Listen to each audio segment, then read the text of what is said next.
Vamos a dar inicio a lo que será la conferencia a cargo del magíster Luis Guillermo Lescano Sáenz, a quien antes de invitar al escenario también permítanme leer parte de su hoja de vida.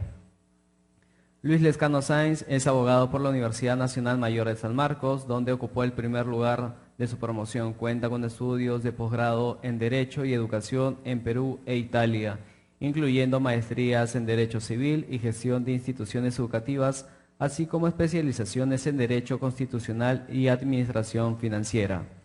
A lo largo de su trayectoria ha destacado como socio fundador de la firma Lescano, Lescano y Asociados, especializada en Derecho Educativo, y como asesor y directivo de instituciones de educación superior en Perú y Chile. Asimismo, ha ejercido como vocal superior de la Corte Superior de Justicia de Lima y actualmente se desempeña como presidente del Consejo Nacional de Educación del Perú, liderando importantes iniciativas como la formulación de políticas educativas y el Plan de Desarrollo de la Educación Peruana. Es reconocido como un referente en derecho educativo en el Perú y Latinoamérica, siendo pionero en su enseñanza universitaria y autor de diversas publicaciones sobre legislación y calidad educativa. Ha participado como ponente en foros nacionales e internacionales y ha recibido importantes distinciones por su aporte al desarrollo educativo y jurídico, destacando por promover un enfoque que articula el rol del Estado, la autonomía institucional y la colaboración público-privada. De esa manera invito al escenario al magíster Luis Lescano Sáenz, quien nos dará una conferencia titulada La importancia del derecho educativo. Fuerte los aplausos para él, por favor.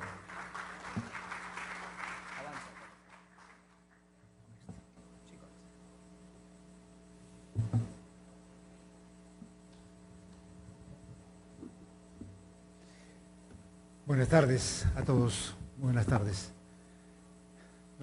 Una hora un poco complicada, vamos a tener que hacer un poco de magia para poder tenerlos atentos. Antes que nada quisiera expresar desde dos dimensiones mi especial agradecimiento por este evento. En primer lugar, al rector Alejandro Cruzata. Debo decir en momentos como ahora, y con la experiencia que tengo en más de 30 años de estar mirando la educación superior peruana y Latinoamérica en general, que eres uno de los rectores que más está trabajando y haciendo labor en una universidad. Quisiera decírtelo y decírtelo sinceramente. Muchísimas gracias. Me siento además sumamente cómodo por el recibimiento que nos han dado. Pero además me siento muy cómodo porque yo tengo raíces chiclayanas. Mi madre fue una profesora, fue una chiclayana, así que yo estoy absolutamente satisfecho de compartir estos espacios con ustedes. Al mismo tiempo, saludar la presencia de los rectores de los distintos países que han venido, de las instituciones relevantes del Perú, la SUNEDU, está representada acá, el Instituto Peruano de Derecho Educativo, la Universidad Continental, que también expresa un desarrollo muy importante en la educación superior del Perú. Y en fin, a todos ustedes yo les propongo una mirada distinta a la pedagógica, una mirada en la que estamos intentando juntar dos espacios relevantes que han estado y que están en muchos países de alguna manera distanciados: el derecho y la educación. Abordar la educación desde una lectura pedagógica es un tema absolutamente distinto si la abordamos desde el punto de vista legal. Y a mí me ha dado muchísima satisfacción hacerlo de esa manera, vincular el derecho con la educación por una serie de temas, pero me ha dado además satisfacciones personales. La mayor de ellas es ocupar, como lo vengo haciendo ahora, el cargo del presidente del Consejo Nacional de Educación del Perú, en la que las responsabilidades son absolutamente mayores porque estamos hablando de la construcción de las políticas educativas del país. Y en un momento en el que, como todos sabemos y nos consta, hay muchísima inestabilidad en el Perú. Yo tengo 3 años presidiendo el Consejo Nacional de Educación y ya han pasado 7 ministros de Educación. Comprenderán que esa sola data, ese solo número, nos hace comprender muchísimas cosas. Pero aún en ese escenario hemos podido avanzar. Los voy a compartir con ustedes ahora, en algún momento, desde el Consejo Nacional de Educación, pero ahora me quiero concentrar en este tema, en este binomio educación y derechos que es sumamente relevante y que, créanme, salvo Brasil y México en algunos espacios, no se ha abordado de la manera como lo estamos haciendo en Perú y también en Latinoamérica, en algunos espacios que me permito yo compartir con ustedes, porque son espacios que nos hacen entender por qué es importante hablar de este tema y por qué se habla poco de ese tema. De alguna manera estamos creando, innovando al acercar el derecho con la educación. La agenda, muy rápida, dada la hora, es una agenda que les va a mostrar la experiencia en el derecho educativo y por qué estamos juntando este binomio tan importante en un marco regulatorio mundial que sostiene con principios la educación global, no solamente la del Perú, unas cifras de acceso de la educación superior en el mundo que nos van a dar a entender cómo estamos en este momento con relación a la tasa de matrícula, las cifras de la provisión y además los 7 artículos que están en la Constitución Política del Perú que conforman el régimen educativo. Las normas de mayor jerarquía que en el caso peruano nos hacen ver el rol del Ministerio de Educación, la participación de las iniciativas privadas, la universidad, qué cosa es lo que debe hacer, está en esta última parte. Y comenzamos con esta primera lámina. Estos espacios son los que nos han permitido a nosotros abordar ese tema y tener esa mirada distinta. Nosotros pertenecemos a una red de asociaciones latinoamericanas y caribeñas de universidades que reúne a más de 1.400 universidades, más de 10 millones de estudiantes. Todos los años viajamos y tenemos experiencias, todos los años, respecto de los temas que se han abordado ahora, acceso, calidad, internacionalización, y por tanto lo que se hacen son contrastar experiencias. Por tanto, eso nos alimenta a todos, además de crear alianzas y de crear amistades. Es una red muy importante. Sobre la mano derecha está las PAU. Las PAU, hasta hace muy poco, era el brazo derecho de la Universidad de Harvard y se interesaba por estar en los distintos sistemas de la región para poder en esos sistemas acompañar a los sistemas educativos. Con motivo de la pandemia, en el año 2020, las PAU asesoró a 20 universidades públicas emblemáticas del Perú por el tema de la virtualidad. No había una virtualidad ni en la docencia ni en plataformas, las PAU intervino. Con las PAU hemos tenido algunos acercamientos y por tanto hay experiencias acumuladas también desde ese espacio. FIPES es la Federación de Universidades Privadas en el Perú, tenemos un relacionamiento también continuo desde su creación y por tanto son momentos, experiencias que hacen que miremos el tema en particular de la educación superior con una determinada, preocupación, igual que la Asociación de Institutos y Escuelas de Perú. Pertenecemos a la Red Internacional de Investigación en el Derecho Educativo. Yo tengo el honor de presidir la red en el caso peruano. Es una red que tiene su sede en México y tiene sedes en los 3 continentes. Pero ellos miran el derecho educativo no como lo estamos proponiendo nosotros y como lo voy a expresar yo ahora, como una disciplina jurídica que debe tener un espacio propio, sino como derecho a la educación. En México esta red lo ve como derecho a la educación y por tanto es un concepto diferente. El nuestro está básicamente desarrollado como disciplina jurídica, la importancia que tiene de acercarla con la educación. Y bueno, también el Instituto Peruano de Derecho Educativo es una creación nuestra, existe desde hace 10 años y ha tenido participación y opinión en los proyectos de ley que tienen que ver con temas educativos. Y también pudimos lograr que en el Colegio de Abogados de Lima se cree lo que antes no existía, una comisión de derecho educativo. Ya existe esa comisión, han habido programas que se han desarrollado sobre el derecho educativo con esta percepción que les estoy explicando y por tanto toda esa experiencia ha permitido que nosotros abordemos la educación desde el punto de vista del derecho. Y corresponde comenzar por aquí. Esto explica muchas cosas y esto además sirve para entender cómo es que problemas que surgen en el sector educativo tienen algunas raíces y tienen un ancla jurídica de dimensión internacional. En el año 1948, después de la Segunda Guerra Mundial, los países estaban en la quiebra, necesitaban ponerse de acuerdo sobre temas importantes relativos a la actividad humana. Uno de esos temas era el tema educativo. Y con relación al tema educativo, el artículo 26 nos dice a todos los países de las Naciones Unidas, el objeto de la educación es respetar derechos humanos, libertades fundamentales, entre ellas la libertad de enseñanza y el derecho a escoger la educación de preferencia.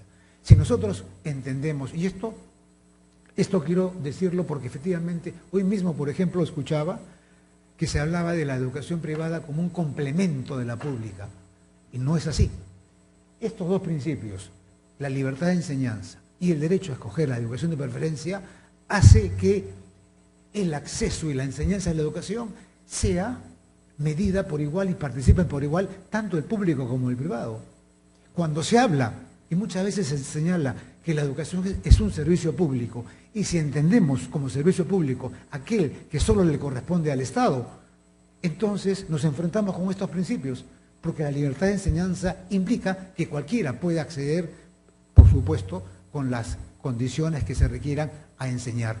La educación privada no es un complemento de la pública, participan por igual. Hay un rol rector que le corresponde al sector educativo para poder crear condiciones, pero no hay ninguna delegación de facultades. Y cuando se habla de derecho a escoger la educación de preferencia, es porque se permite una diversidad en la que participan por igual, públicos y privados. Por eso me causó mucha satisfacción escuchar al rector de la Universidad Pedro Rivayo cuando habla específicamente de una universidad en la que no deben haber dicotomías entre lo público y lo privado. Esto explica, por tanto, por qué para nosotros la educación es un servicio no público, sino de interés público. Repito, entendiendo como servicio público aquel que le corresponde solo al Estado, porque esos principios te dicen que no corresponde de esa manera. Y la mayor parte de constituciones de los países latinoamericanos recogen este principio en sus constituciones y el caso peruano no es la excepción. Esta imagen nos permite entender cómo está la matrícula en el mundo y cómo está Latinoamérica en particular. Sobre la parte derecha, donde dice global, esto está en inglés, pero hay unas datas del año 2000 al año 2018. No es actual, pero nos permite entender cómo está la educación en el acceso, la matrícula en el mundo. En promedio, en el mundo, en el año 2000, apenas el 19% de la población juvenil estaba en la educación superior. Creció al 2018, en 2 décadas, al 38%. En el caso de Latinoamérica, en la parte inferior izquierda, en amarillo, al 2000 estaba alrededor del 23%. Perú, por esos años, no llegaba ni al 18% en tasa de matrícula, por debajo de la tasa que había en el año 2000. Al año 2018 llega al 52%. Al año 2026, Perú no llega ni al 34% de matrícula, ni al 34% de matrícula. ¿Eso qué significa? Que ni siquiera 4 de cada 10 estudiantes, o mejor dicho, 4 de cada 10 jóvenes están en la educación superior. Esto nos revela, por tanto, que tenemos una ausencia en tasa de matrícula, estamos en falta en Latinoamérica. Claro, la África subsahariana presenta cifras alarmantes, 4 al 9%, pero en términos generales estamos todavía muy por debajo en acceso.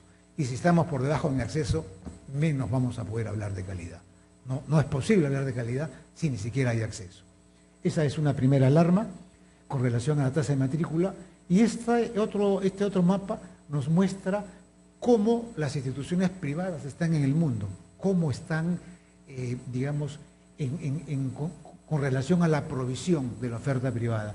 Ustedes van a poder apreciar, por ejemplo, que en el caso del sudeste asiático, la iniciativa privada está alrededor del 42.1% del 100% global. Pero en Latinoamérica llegaba al 48.8%. Hoy día la iniciativa privada de educación superior en Latinoamérica está bordeando el 54%. Países como Brasil, como Perú y el mismo México tienen una participación muy, pero muy importante en cuanto a la iniciativa privada.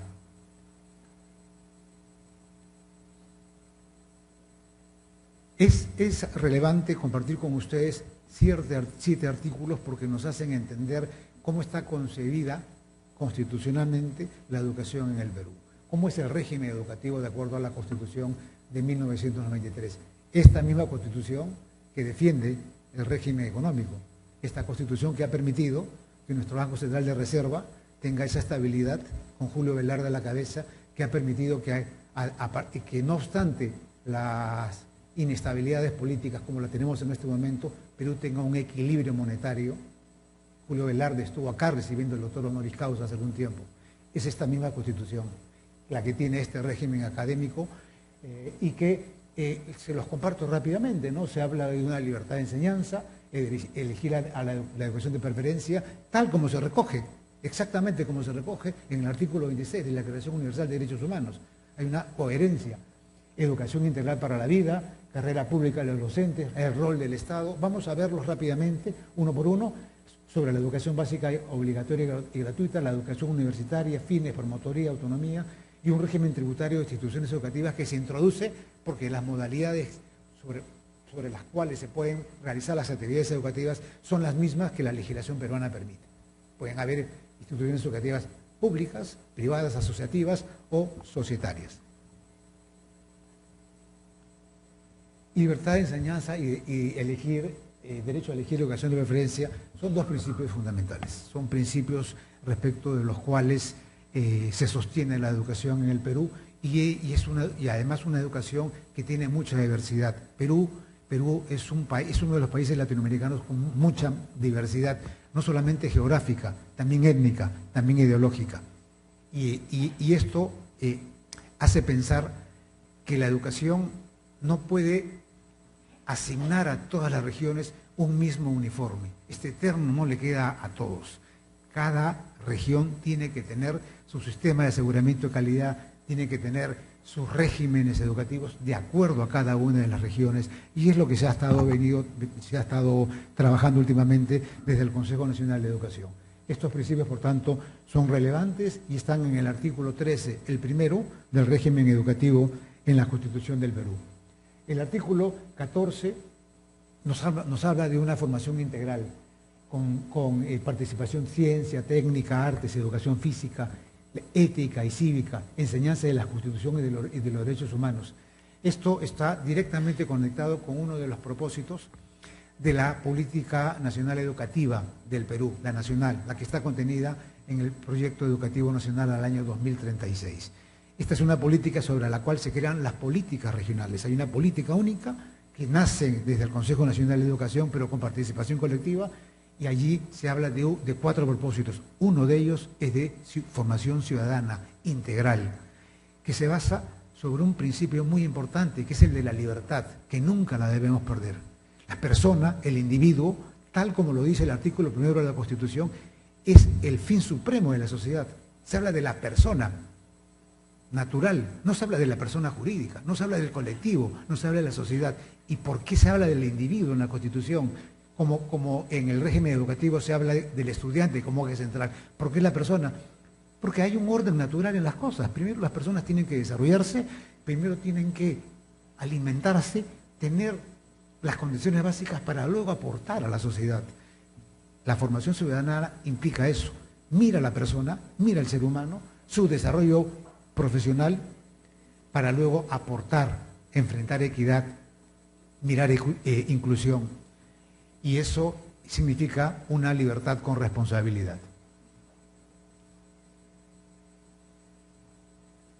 La Constitución regula con especial cuidado, diría yo, y no solamente la Constitución, distintas normas, la formación docente.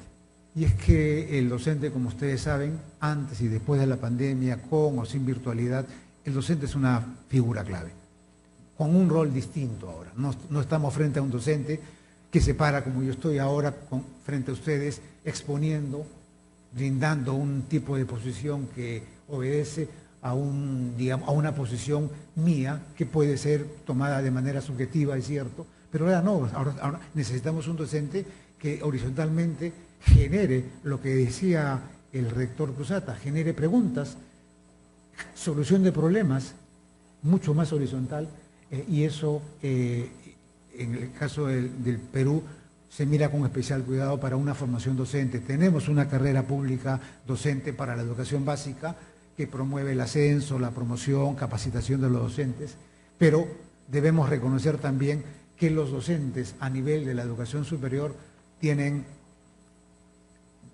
regímenes diferentes, tienen remuneraciones diferentes. Nos decía el rector de la Pedro Río Gallo que tienen docentes que tienen más de 65 años. En el caso de las universidades privadas eso es bastante más flexible, depende de la gobernanza que tenga cada universidad privada. Yo me atrevería a decir que en el caso de las privadas el régimen de los docentes digamos, permite que los jóvenes que tengan vocación docente tengan más espacio de ir surgiendo. Esta última frase, que toda persona natural o jurídica tiene el derecho de promover y conducir instituciones educativas y de transferir la propiedad de estas, es el artículo que sostiene la iniciativa privada. Y lo que nos dice, como ocurre con la Universidad Señor de Zipán, que no se ha recibido ahora, nos dice es que existen iniciativas que permiten entrar en educación y permiten tener propiedad de esas iniciativas y que eso puede transferirse. Por supuesto que eso tiene límites y por supuesto de que eso está siempre vinculado con los fines de la universidad. Es importante que se sepa que todas aquellas instituciones educativas privadas que entran a brindar servicio educativo lo están haciendo, pero persiguiendo fines educativos. Cuando se habla de las instituciones privadas con fines de lucro, en el caso de las universidades uno mira la ley universitaria y encuentra un artículo 9 que dice cuáles son los fines. No hay ningún fin que diga de lucro. Las universidades para entrar al sistema tienen que tener los fines de la ley universitaria y ninguno dice que diga fines de lucro. Se dice fines de lucro por la modalidad que se utiliza y que permite que existan utilidades y se puedan repartir. Pero, digamos, desde mi punto de vista, y además considerando algo que ocurrió Perú, como ustedes saben, luego del licenciamiento, expulsó a casi 50 universidades, la mayoría privadas, la mayoría societarias. Eso ocurrió. Y quedaron otras, como la señora Zipán.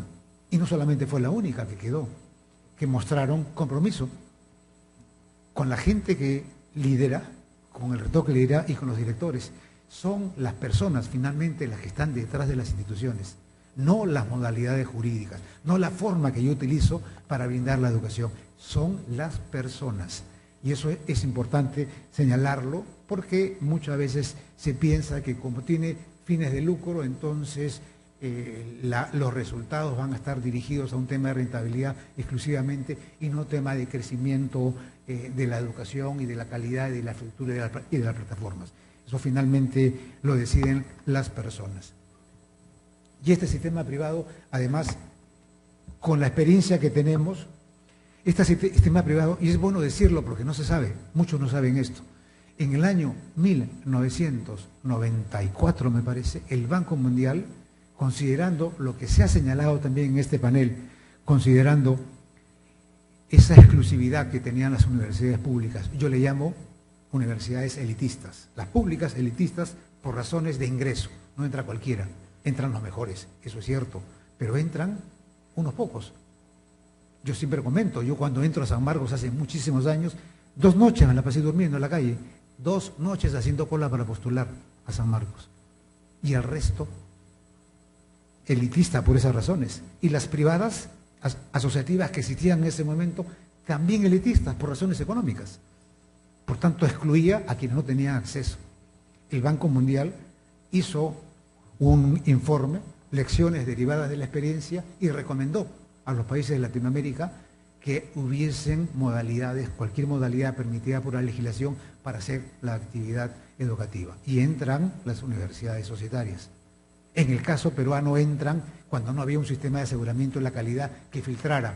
Eso permitió o eso produjo que entraran universidades que no debieron entrar. Por eso el que el licenciamiento tiene la fortaleza de haber saneado el sistema. Ya el sistema lo tenemos saneado. No digo que tengamos universidades perfectas, ni siquiera digo que tengamos universidades que compitan con las de Latinoamérica. Uno ve el ranking de las 10 mejores universidades en Latinoamérica y la Católica está en el 11 o en el 13, el 11 el 13, la única. Después las tienes de Brasil, las tienes de Colombia, de Argentina una, que es la Universidad de Buenos Aires, y las tienes de México. Eso vino ocurriendo durante muchísimos años. Entonces, tenemos un sistema que ha mejorado, sí, en acceso también, en calidad, sí. ¿Tenemos mejores universidades? Por supuesto que tenemos mejores universidades, pero necesitamos todavía crecer más. No está ayudando el sistema político, no está ayudando que tengamos a alguien en el Ministerio de Educación que cada 6 meses lo están cambiando. No puede ayudar un sistema de esa manera. Por eso es que yo me felicito y felicito que el Consejo Nacional de Educación haya tenido esa estabilidad que no ha tenido y que ha permitido poder construir así como se construyó en su momento la Política Nacional Educativa, ese proyecto educativo nacional de 2036 al que me he referido. Ese fue un documento en el que algunos participamos desde otros espacios, no desde el Consejo. Tomó 3 años tener la Política Nacional Educativa del Perú, sobre el cual se construyen, reitero, las políticas regionales. Tomó 3 años, participaron miles de personas, aportes de todas las regiones.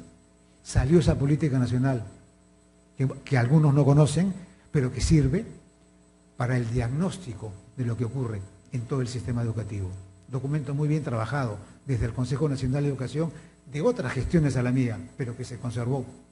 El Consejo conservó lo que se hizo bien, conservó el equipo, protegió esa política nacional educativa y trabajamos un documento que ya no miraba tanto diagnóstico, miraba rutas.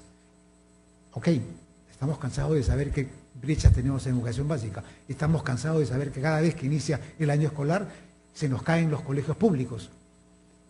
Más del 50% de colegios públicos están en situación precaria.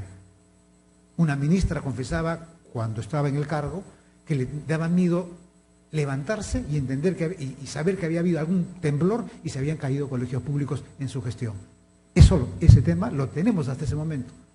¿Cómo podemos entonces nosotros hablar de mejorar en comprensión lectora y matemática si tenemos más del 50% de los colegios públicos, y los colegios públicos son los que más tienen, digamos, presencia en la educación básica? Las 2/3 partes de los colegios en educación básica son públicos y la mitad se caen. Y el ministro Saavedra, en el año 2014, confesaba que la brecha ascendía a 60.000 millones de soles. Al año de 2026 la brecha supera los 180.000 millones de soles. ¿Qué ha pasado? ¿Qué pasa con nosotros que no atacamos el tema? Que no abordamos, que no solucionamos eso. ¿Qué ocurre? ¿Qué está pasando con eso? Es un tema inaceptable, da vergüenza señalar eso, da vergüenza, pero son las cifras. El diagnóstico lo conocemos. Bueno, hemos trabajado este documento, el Plan de Desarrollo de la Educación Peruana. Lo hemos hecho siguiendo la misma metodología que se hizo cuando se elaboró la Política Nacional Educativa. La misma. El año 2025 hemos estado en todas las regiones, absolutamente todas, y de las regiones hemos captado los aportes de cada una de ellas respecto de la problemática educativa en todos sus niveles de cada uno de los contextos. Hemos estado en Chiclayo, por supuesto, hemos estado en la selva, y se ha construido este documento. Lo hemos visibilizado con 3 ministros, con el ex premier, con los partidos políticos, pero es un documento que a mí me da muchísimo orgullo señalarlo, porque es un documento que tiene continuidad, es un documento que tiene seriedad, es un documento que está encaminado de manera distinta y digamos, de manera no creíble respecto de lo que ocurre en el país con tanta inestabilidad. Así que yo quiero alterar un poco el protocolo y y quiero, por favor, invitar al doctor, al rector Alejandro Cruzata para entregarle formalmente este documento. Es un documento que tiene 15...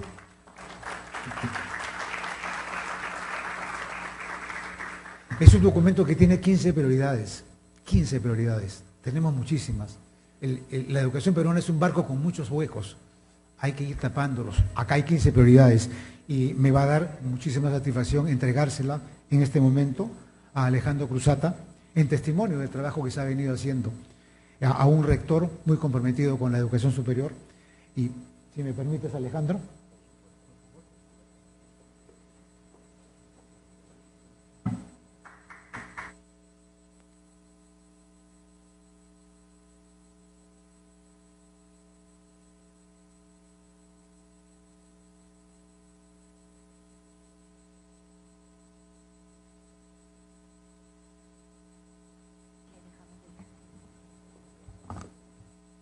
Gracias, voy concluyendo.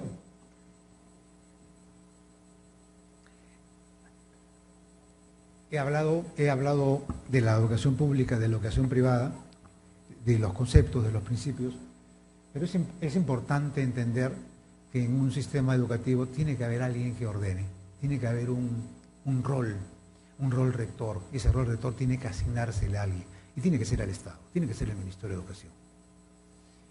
Y eso yo lo palpé de manera muy clara con motivo de la pandemia. Con motivo de la pandemia, el Ministerio de Educación de ese momento convocó a todos los actores y rápidamente salieron medidas para poder darle continuidad a la educación. Ese rol rector le corresponde al Ministerio de Educación. Y lo digo a pesar que hay voces ahora, y voces importantes, rectores importantes de universidades públicas que hablan de una autonomía universitaria irrestricta, que no reconoce el rol rector del Ministerio de Educación.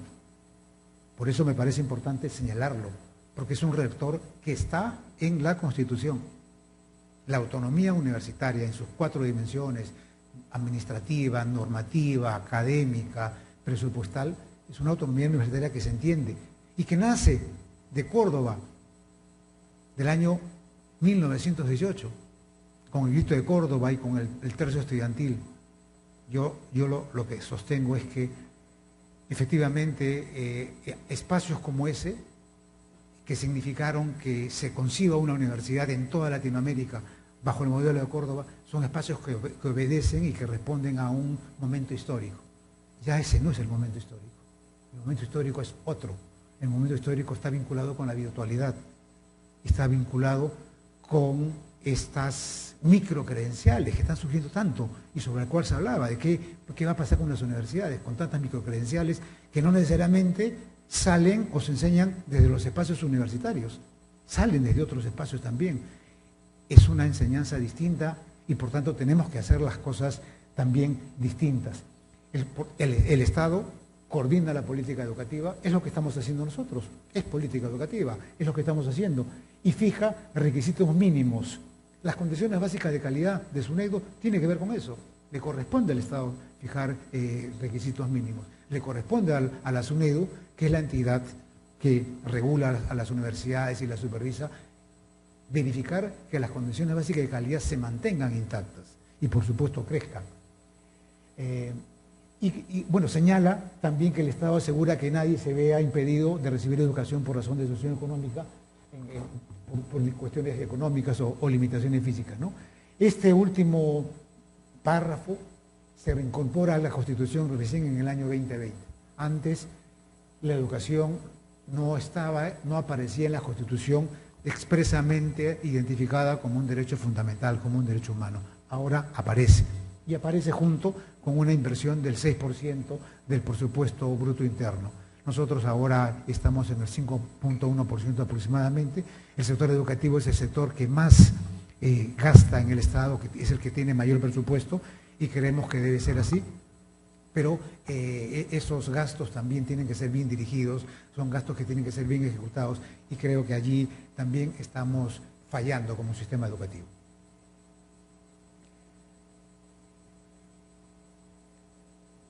¿Qué pasó con esto? ¿Me ayudan, por favor? No se mueve. Ok. Bueno, esto lo paso rápidamente. En muchos países ocurre así. La educación básica es obligatoria y gratuita. Eso nos hace comprender por qué las 2/3 partes de los colegios son públicos. Nos hace entender eso, con los problemas que tienen. Y el tema de la autonomía está en realidad en todos los niveles, solo que en el nivel constitucional es para universidades. Pero hay una autonomía también para colegios, en la ley de centros privados hay una autonomía también para institutos, pero la autonomía constitucional está acá. Pero, reitero, no debe ser una autonomía que se confunda con autarquía. La universidad no puede ser una isla, tiene un contexto social, tiene una obligación de responsabilidad social además. Y finalmente, no me voy a detener con relación al régimen tributario. Se trata de un régimen que señala que la educación en términos generales está inafecta a impuestos, pero que si es una educación que se presta bajo la modalidad societaria, corporativa, y por tanto hay utilidades, corresponde que paguen impuestos. Este viernes va a haber un informe sobre los aportes que hay, inclusive económicos, con relación a los impuestos que pagan las universidades privadas. Créanme que en materia educativa lo que pagan las universidades privadas de impuestos es mucho mayor de lo que están poniendo el Estado para las públicas. Mucho, mucho mayor. Y eso es importante señalarlo, y allí sale la propuesta de que esos impuestos deben de quedar en la educación. Esos impuestos de las universidades privadas deben trasladarse para poder fomentar, desarrollar, invertir en las instituciones públicas que necesitan tener un especial cuidado. Con esa lámina yo termino y concluyo agradeciendo nuevamente a todos ustedes y al profesor. Muchas gracias.